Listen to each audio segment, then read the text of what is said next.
আসসালামু আলাইকুম। কথা নাহিয়ান আমন্ত্রণ জানাচ্ছি এনটিভির মধ্যাহ্নের খবরে। জুলাই সনদ স্বাক্ষর অনুষ্ঠানের মঞ্চ দখলে নিয়েছে বিক্ষুব্ধ জুলাই যোদ্ধারা। সনদে অবমূল্যায়ন, স্বীকৃতি না দেয়া এবং আইনি ভিত্তি না থাকার অভিযোগ করছে আন্দোলনকারীরা। সকাল 10টার কিছু পরে সংসদ ভবনের দক্ষিণ গেটের ওপর দিয়ে প্রথমে প্রবেশের চেষ্টা করেন প্রায় 5 শতাধিক বিক্ষুব্ধ জনতা। পরে ফটক খুলে দেন দায়িত্বরত আইন শৃঙ্খলা রক্ষাকারী সদস্যরা। পরে মূল মঞ্চ এবং অতিথিদের জন্য নির্ধারিত স্থানে বসে পড়েন তারা। বিক্ষুব্ধদের অভিযোগ, সনদ প্রণয়নে তাদের পরামর্শ নেয়নি সরকার, একই সঙ্গে স্বীকৃতি না দিয়ে অবমূল্যায়ন করেছে। ঘোষণাপত্রের মতো আইনি ভিত্তি না থাকার অভিযোগ তাদের। বিকেল 4টায় অনুষ্ঠিত হবার কথা রয়েছে জুলাই সনদ স্বাক্ষর অনুষ্ঠান। এদিকে জুলাই সনদ স্বাক্ষর অনুষ্ঠান নিয়ে অনিশ্চয়তা তৈরি হয়েছে রাজনৈতিক দলগুলোর মধ্যেও। বিএনপি স্থায়ী কমিটির সদস্য ডক্টর এম জাহিদ হোসেন বলেছেন, জুলাই সনদ স্বাক্ষর অনুষ্ঠানে কোনো দল অংশ নেবে কিনা তা সেই দলের বিষয়। সকালে শহীদ রাষ্ট্রপতি জিয়াউর রহমানের সমাধিতে diploma medical association of Bangladesh DMAB-এর শ্রদ্ধা জানানো শেষে একথা বলেন তিনি। ডক্টর জাহিদ আরও বলেন, জুলাই সনদের জন্য সবাই মুখিয়ে রয়েছে। যারা এখন সই করবে না তারা আশা করি পরে স্বাক্ষর করবেন। বিএনপি চেয়ারপারসন বেগম খালেদা জিয়ার শারীরিক অবস্থা উন্নতি হলে শীঘ্রই বাসায় ফিরবেন বলেও জানিয়েছেন তিনি। দেশের চিকিৎসা ক্ষেত্রে ডিপ্লোমা মেডিকেলের বিশেষ অবদান রয়েছে জানিয়ে জাহিদ হোসেন বলেন, এই খাতে আরও সুযোগ সুবিধা বৃদ্ধি করা প্রয়োজন।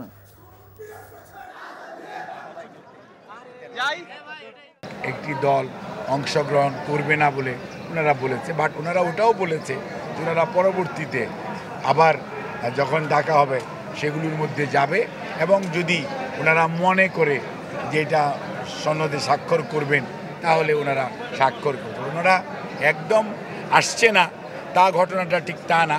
ওনাদের মধ্যে হয়তো কোনো জিনিসের মধ্যে চাওয়া এবং প্রাপ্তি, দাবি এবং বাস্তবতার নিরিখে হয়তো কোনো কিছু বলছে না।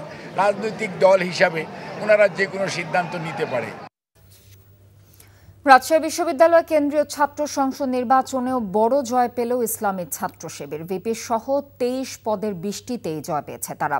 ভূমিধর সেই বিজয়ের পর নবনির্বাচিত ভিপি বলেছেন, সাধারণ ছাত্রদের স্বপ্নের ক্যাম্পাস বিনির্মাণে পরাজিতদের সাথে নিয়ে কাজ করবেন। রাজশাহী প্রতিনিধি সমর সাজুকের সঙ্গে নিয়ে রিপোর্ট করছেন নিয়ামুল আজিজ সাদেক, ছবি তুলেছেন রাজু আহমেদ। ছাত্র শিবির এবং প্রতিদ্বন্দ্বী প্যানেল থেকে নির্বাচিত জিএস সহ বাকিদের এক সারিতেই হাত নেড়ে অভিবাদনের জবাব দিতে দেখা যায়। এরপর একে একে ভিপি, জিএস, এজিএস সহ নামের ঘোষণা আসতে থাকে মঞ্চ থেকে।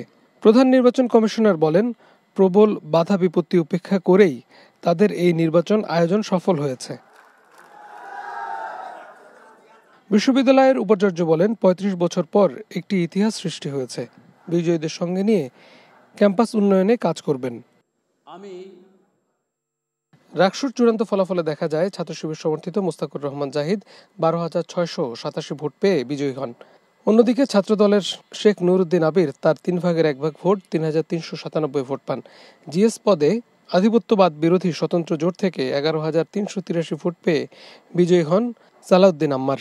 তার প্রতিদ্বন্দ্বী ছাত্র শিবিরের সালমান সাব্বির পান 6,971 ভোট। তার বিপরীতে ছাত্র শিবিরের ফাহিম রেজা পান 5,883 ভোট। আর এজিএস পদে ছাত্র শিবিরের সালমান সাব্বির পান 6,971 ভোট, বিপরীতে ছাত্রদলের এশা পান 5,941 ভোট।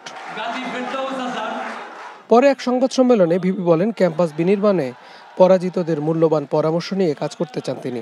আমরা কৃতজ্ঞতা জানাই, কেননা আপনারা রাকসু আন্দোলন থেকে শুরু করে এ পর্যন্ত দীর্ঘ একটা সময়ের আমাদের রাকসুর বাস্তবায়নের পিছনে আপনারা ভূমিকা পালন করেছেন। আপনাদের সবাইকে আমরা কৃতজ্ঞতা জানাই। ছাত্রদল থেকে একমাত্র বিজয়ী ক্রীড়া সম্পাদক ও স্বতন্ত্র প্যানেল থেকে বিজয়ীরা জানান তাদের অভিব্যক্তি। রাজশাহী বিশ্ববিদ্যালয়ের মতো একটা 753 একরের এত বড় একটা ক্যাম্পাস, 30,000 শিক্ষার্থীর ম্যান্ডেট নিয়ে আজকে আমি প্রতিদ্বন্দ্বিতা করছিলাম। শিক্ষার্থীরা আমাকে নির্বাচিত করেছে। তারা মনে করেছে আমি শিক্ষার্থীদের ম্যান্ডেট নিয়ে কাজ করতে পারবো। ইনশাল্লাহ আমি আমার জায়গা থেকে সর্বোচ্চ চেষ্টা করব। 23টি পদের বিপরীতে প্রায় 8 শতাধিক শিক্ষার্থীরা প্রতিদ্বন্দ্বিতা করেছিল। নিয়ামুল আজিজ সাদেক, এনটিভি নিউজ, রাজশাহী বিশ্ববিদ্যালয়। কেন্দ্রীয় শহীদ মিনারে আমরণ অনশনে রয়েছেন এমপিওভুক্ত শিক্ষক কর্মচারীরা। দাবি আদায় না হওয়া পর্যন্ত কর্মসূচি চালিয়ে যাবার কথা জানিয়েছেন তারা। 20% বাড়ি ভাড়া সহ 3 দফা দাবি আদায়ে লং মার্চ টু যমুনা কর্মসূচি স্থগিত করে আমরণ অনশন শুরু করে আন্দোলনরতরা। এর আগে গতকাল বিকেলে প্রধান উপদেষ্টার বাসভবন, রাষ্ট্রীয় অতিথি ভবন, যমুনা অভিমুখে মার্চ টু যমুনা কর্মসূচি পালনের কথা ছিল। সেই কর্মসূচি স্থগিত করে যতদিন সরকার দাবি না মানবে ততদিন সব শিক্ষা প্রতিষ্ঠানে ক্লাস ও পরীক্ষা বন্ধ রাখার সিদ্ধান্ত নেয় তারা।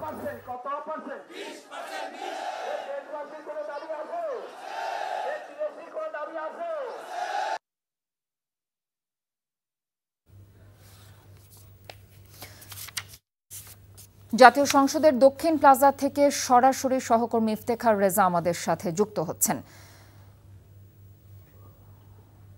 ইফতেখার, জুলাই সনদ সই অনুষ্ঠানের সর্বশেষ এই মুহূর্তের অবস্থা আপনি কেমন দেখছেন এবং নিরাপত্তার কি অবস্থা দেখছেন?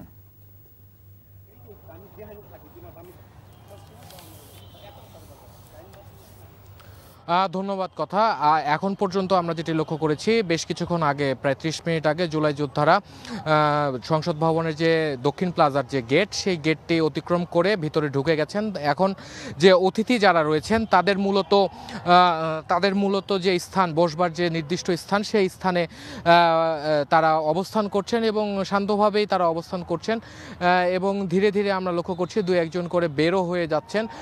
আইনশৃঙ্খলা রক্ষাকারী বাহিনীর যারা সদস্য রয়েছেন তারা মূলত তাদেরকে চলে যাবার জন্য অনুরোধ করেছেন নিরাপত্তার স্বার্থে। তারা কেউ কথা রাখছেন বা কেউ কথা রাখছেন না, এরকম একটি পরিস্থিতি। এবং এই স্থানটির নিরাপত্তা জোরদার করা হয়েছে। এই মুহূর্তে আইনশৃঙ্খলা রক্ষাকারী বাহিনীর যারা সদস্য রয়েছেন, বিশেষ করে পুলিশ এবং তার সাথে সেনাবাহিনী এবং র্যাবের যে সদস্য যারা রয়েছেন, তারা এই স্থানটিতে নিরাপত্তা প্রদান করছেন এবং ধীরে ধীরে এখানে যারা অবস্থান করছিলেন তাদেরকে সরিয়ে দেওয়ার যে প্রচেষ্টা, সেটি করা হচ্ছে মূলত। এবং আমি আপনাকে জানিয়ে রাখতে চাই যে আজকে বিকেলবেলা মূলত প্রধান উপদেষ্টার উপস্থিতিতে এবং এর সাথে জাতীয় ঐকমত্য কমিশনের যে সহসভাপতি আলী রিয়াজ এবং ঐকমত্য কমিশনের সদস্য যারা রয়েছেন তাদের উপস্থিতিতে দেশের রাজনৈতিক দলগুলোর অংশগ্রহণে জুলাই সনদ স্বাক্ষর হবার কথা রয়েছে।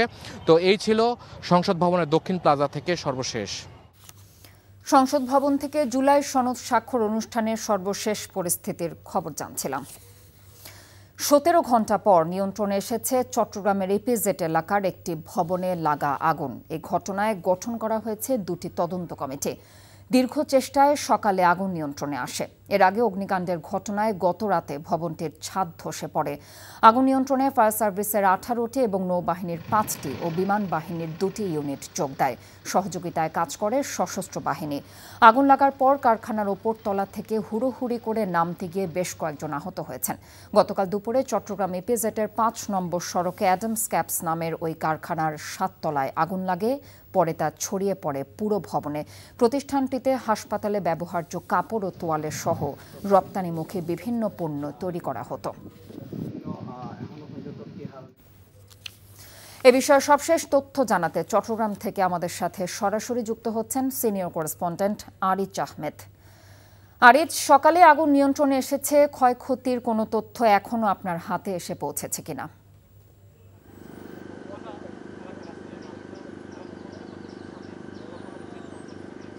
হ্যাঁ, কথা এখানে আসলে কয়েক হাজার শ্রমিক এখানে কাজ করতেন। তারা সকাল থেকে বিভিন্ন এসছেন, কিন্তু তাদের যে স্বপ্ন, তাদের এই আগুনের সাথে তাদের অনেক কিছু আসলে পুড়ে গেছে। এই ভবনটি কঙ্কাল হয়ে দাঁড়িয়ে আছে। আপনি দেখছেন যে এখানে আসলে যে 7ম তলায় আগুনের সূত্রপাত হয়েছিল, সেখানে বলা হচ্ছে যে সেখানে গুদাম ছিল এবং 1ম থেকে 3য় তলা পর্যন্ত তোয়ালের কারখানা এবং 4র্থ তলা থেকে 5ম এবং 6ষ্ঠ তলা পর্যন্ত মেডিকেল ইকুইপমেন্ট। এবং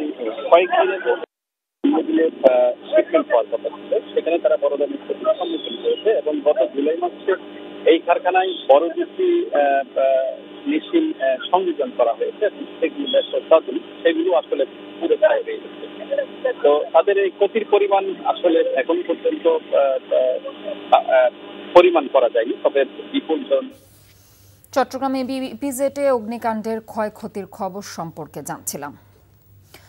বাজারে বাড়তি দামেই বিক্রি হচ্ছে সবজি, মুরগির দামও বাড়তি। রাজধানীর কারওয়ান বাজারে আছেন সিনিয়র করেসপন্ডেন্ট সেলিম মালিক। আমরা সরাসরি যুক্ত হচ্ছি তার সাথে। সেলিম, নিত্যপণ্যের বাজারের দর সম্পর্কে আমাদের জানাবেন।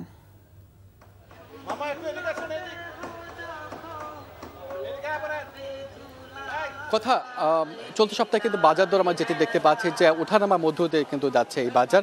বিশেষ করে সবজির দামের কথা যদি বলি, সবজি কিন্তু গত এক সপ্তাহে ব্যবধানে কিছুটা কমেছে, কিন্তু এখন আমরা দেখতে পাচ্ছি যে 80 থেকে 100 টাকার মধ্যে কিন্তু বেশিরভাগ সবজি বিক্রি হচ্ছে। যেমন গত সপ্তাহে যে পটল বিক্রি হতো 100 টাকা কেজি দরে, সেটা কিন্তু এই সপ্তাহে বিক্রি হচ্ছে 80 টাকা কেজি। এছাড়া ঢেঁড়স এবং লম্বা বেগুন যেটি 120 টাকায় বিক্রি হতো, সেটি এই সপ্তাহে বিক্রি হচ্ছে 100 টাকা কেজি দরে। এছাড়া মরিচ 320 টাকা কিন্তু উঠে গিয়েছিল, এই সপ্তাহে কিন্তু মরিচ আমরা বিক্রি হতে দেখছি 200 টাকা কেজি দরে। শীতের আগাম সবজি কিন্তু কিছু আসতে শুরু করেছে বাজারে, যেমন আপনার পাতাকপি এবং ফুলকপি, এটার দাম কিন্তু অনেক বেশি। ফুলকপি এই সপ্তাহে বিক্রি হচ্ছে, ফুলকপি পাতাকপি কিন্তু 100 টাকা পিস, অর্থাৎ একটা মাঝারি মানের বা কিছুটা বড়, সেটি কিন্তু 100 টাকা পিস বিক্রি হচ্ছে। এছাড়া শিম কিন্তু বিক্রি হচ্ছে 240 টাকা কেজি দরে।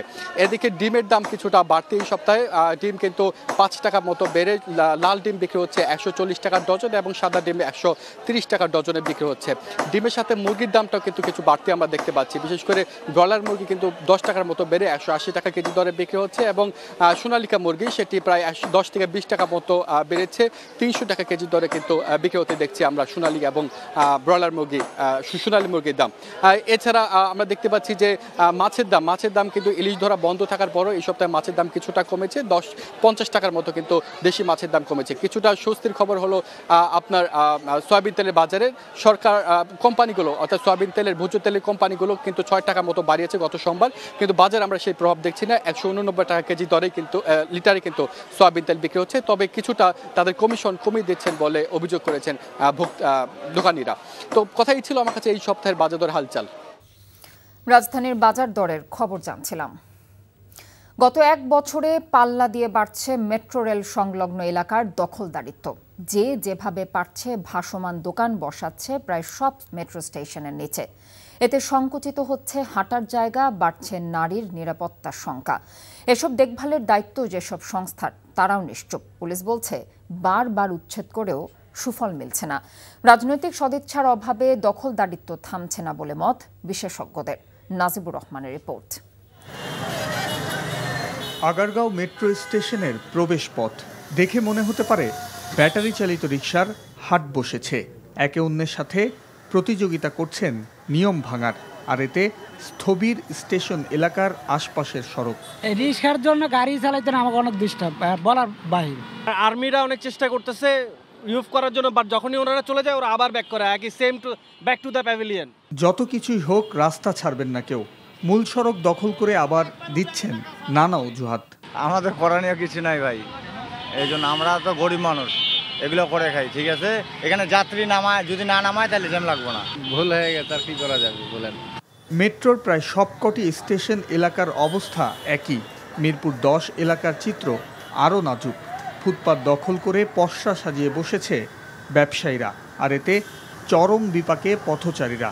রাস্তা দখল করে চলছে কয়েক কোটি টাকার ব্যবসা। আপনি হাঁটতেই পারবেন না, হয় পড়ে যাবেন, না কাউকে ফেলে দেবেন, এরকম অবস্থা। ফুটপাতে দোকান হলে আমরা হাঁটাচলা কষ্ট হয়, ফ্যামিলি নিয়ে কষ্ট হয়, আবার রিক্সা সাইডে সাইড থাকে। এমন পরিস্থিতি সমাধানে এখনই কোনো সুখবর দিতে পারছে না ডিএমপি। দায়িত্বশীল কর্মকর্তা বলছেন জনবল সংকট আর অন্যান্য সেবা সংস্থার তৎপরতা কম থাকায় সমস্যা সমাধান চ্যালেঞ্জিং। এখানে কিন্তু অনেকগুলো সংস্থা মিলে কাজ করা, এটা শুধুমাত্র কিন্তু পুলিশের একার কাজ না। এই ঢাকা মহানগরীর 2 কোটি লোককে সার্ভ করার মতো জনবল কিন্তু ডিএমপি ট্রাফিক বিভাগের নাই। নগর পরিকল্পনাবিদরা বলছেন রাজনৈতিক প্রভাবের কারণেই নগরীর ফুটপাতে ভোগান্তি বাড়ছে মানুষের। সুন্দরভাবে মেনটেন করার দায়িত্ব তো আমাদের সিটি কর্পোরেশন এবং মেট্রো রেল অথরিটি। তাহলে সেই জায়গাগুলোতে আবার অন্যান্য জায়গার মতোই সেখানে আবার হকার বা অন্য ধরনের ইকোনমিক অ্যাক্টিভিটিতে দখল হয়ে যাওয়া, এটা তো ভয়ঙ্কর একটা প্রবণতা। আমাদের সরকার কেন বারংবার এই যে হকারদের নিয়ন্ত্রণ করতে পারে না? তার মানে এর পেছনে চক্র আছে। ফুটপাত দখল করে ভাসমান হকারদের পুনর্বাসনের ব্যবস্থা না করলে সহসাই এই সমস্যার সমাধান দেখছেন না বিশেষজ্ঞরা। Najibur Rahman, NTV news, Dhaka. সিলেটের সাদা পাথর লুটের পর সব থেকে আলোচিত সুনামগঞ্জের জাদুকাটা নদীর বালুমহাল, সেখানে চলে হরিলুট। প্রশাসনের উদাসীনতায় একটি চক্র অবৈধভাবে বালু উত্তোলন করছে বলে অভিযোগ স্থানীয়দের। এতে হুমকির মুখে বিস্তীর্ণ এলাকা। অভিযোগ আছে স্থানীয় একটি রাজনৈতিক দলের ছত্রছায়ায় বালু লুট চলছে। জাদুকাটা নদীর পাড় কেটে বালু উত্তোলনে ওই এলাকার গ্রাম, রাস্তাঘাট ও শিমুল বাগান সহ পরিবেশ ঝুঁকিতে রয়েছে। জেলা প্রশাসন বলছে তারা কঠোর অবস্থানে আছেন। সুনামগঞ্জ থেকে দেওয়ান গিয়াস চৌধুরীর পাঠানো রিপোর্ট। চলছে বালু তোলার মহোৎসব। পরিবেশ প্রকৃতির কথা না ভেবে যে যেভাবে পারছেন জাদুকাটা নদীর পাড় কেটে তুলছেন বালু। বালু নয়, যেন সোনার হরিণ। অবৈধভাবে জাদুকাটা নদীর পাড় কেটে বালু উত্তোলনের বিষয়টি গণমাধ্যমে আসার পর নড়েচড়ে বসে প্রশাসন। জাদুকাটা নদীর তীরবর্তী বাসিন্দাদের বিক্ষোভের পর ঘটনাস্থল পরিদর্শন করে বিজিবি। কোনো অবৈধ কর্মকাণ্ড করতে দেয়া হবে না বলে হুঁশিয়ারি দেওয়া হয়। তারা বিভিন্ন সময় একযোগে ১৫০০ থেকে ২০০০ নৌকা নিয়ে প্রায় ১৫ থেকে ২০,০০০ শ্রমিক একসাথে একযোগে অবৈধভাবে বালু উত্তোলন করে থাকে। চলতি মাসে প্রশাসন প্রকৃত ইজারাদার মহল দুটি বুঝিয়ে দিলে সেখান থেকে বালু উত্তোলন শুরু হয়।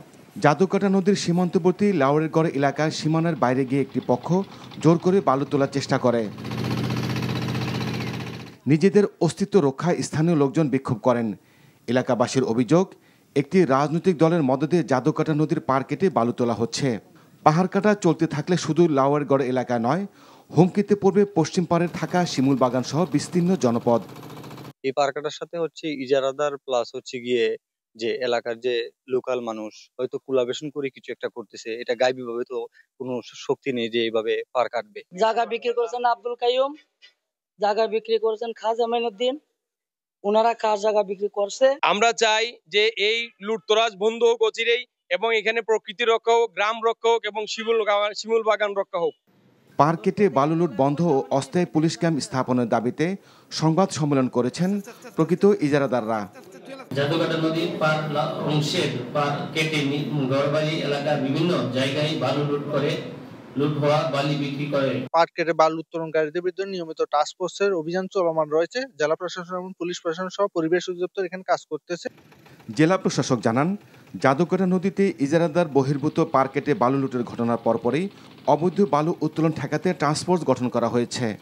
জাদুকাটা নদীতে ইজারা বহির্ভূত নদীর পাড় কেটে নেওয়ার অভিযোগ পাওয়ার পরপরই আমরা এই বিষয়ে দ্রুত একটা সভা করি কোর কমিটির, এবং সবার আমরা কে কিভাবে অংশগ্রহণ করতে পারে সেই বিষয়ে কথা বলি। NTV news desk. লালন শাহের ১৩৫তম তিরোধান দিবস উপলক্ষে আজ থেকে সারা দেশে শুরু হচ্ছে লালন উৎসব। বসবে ভক্ত, সাধক আর শিল্পীদের মিলন মেলা। সংস্কৃতি বিষয়ক মন্ত্রণালয়ের আয়োজনে শিল্পকলা একাডেমি এবং কুষ্টিয়া জেলা প্রশাসনের ব্যবস্থাপনায় কুষ্টিয়ায় আয়োজন করা হয়েছে ৩ দিনব্যাপী লালনের ভাব দর্শন চর্চা, লালন সঙ্গীতানুষ্ঠান এবং লালন মেলা।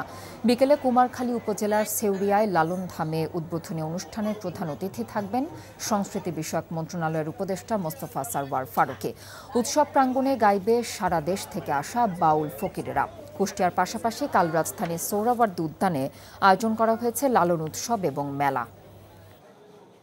আশা পূর্ণ হলো না আমার মনের বাসনা।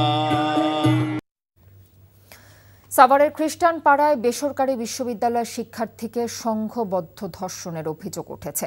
ঘটনার পর থেকে পরিবারের সদস্য সহ পলাতক রয়েছেন ধর্ষকরা। স্থানীয়রা জানিয়েছেন, বিরুলিয়া ইউনিয়নের কমলাপুর গোয়ালপাড়া এলাকায় বুধবার বিকেলে ভুক্তভোগী ওই শিক্ষার্থীর পথ রোধ করে মাদকাসক্ত কয়েক যুবক। পরে মেয়েটিকে গোয়ালপাড়া এলাকার একটি জঙ্গলে নিয়ে ধর্ষণ করে তারা। সম্মানহানির কথা ভেবে প্রথমে ভুক্তভোগী বিষয়টি কাউকে জানাননি। পরে স্থানীয়দের মধ্যে জানাজানি হলে তিনি পরিবারের সদস্যদের বিষয়টি জানিয়েছেন এবং সাভার মডেল থানায় মামলা করেন। অভিযুক্তদের আটকের চেষ্টা চলছে বলে জানিয়েছে পুলিশ। এই ছিল এনটিভির মধ্যাহ্নের খবরে। এই খবরের ভিডিও সহ আপডেট জানতে ভিজিট করুন এনটিভি অনলাইন www.ntvbt.com। এছাড়াও এনটিভির জনপ্রিয় সব অনুষ্ঠান এবং খবরের আপডেট জানতে ভিজিট করুন আমাদের ইউটিউব এবং ভেরিফাইড ফেসবুক পেজ। দুপুর 2টায় দুপুরের খবর দেখার আমন্ত্রণ রইল। ধন্যবাদ সবাইকে।